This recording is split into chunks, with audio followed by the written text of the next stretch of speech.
On our concert on October 30th, we're going to be playing music by two women composers, Judith Bailey, who is 81 years old and living in Cornwall,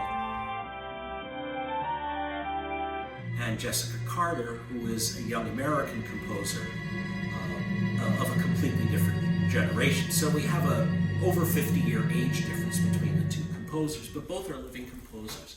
And the question comes up, is the world different today for a woman composer than it was 50 years ago? And the answer is yes, very much. And it's kind of odd to me that there is such an idea of women composers being in any way strange, partly because I'm Canadian.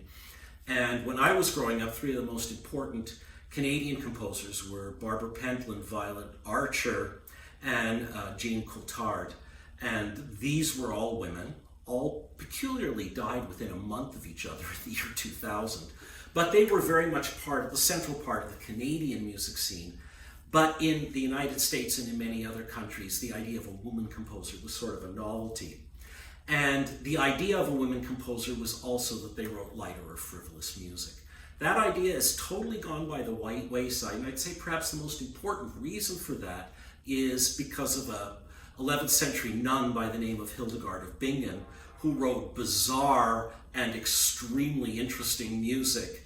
And it gave everybody the idea that perhaps women could compose very, very profound music. And this led to the discovery of composers like Louise Farrenc from the 19th century, who wrote very, very deep and profound music, to a reevaluation of the music of even a composer like Cécile Chaminade, known for her lighter music, but who also wrote very, very deep music. So the idea is that there is much more democracy in the idea of a woman composer today.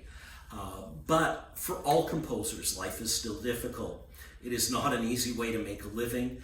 And there have been some, including some women composers, who have gone the route of just doing it, just making their living through composition. Judith Bailey being one example, who moved back to her native Cornwall to write music and to think about music.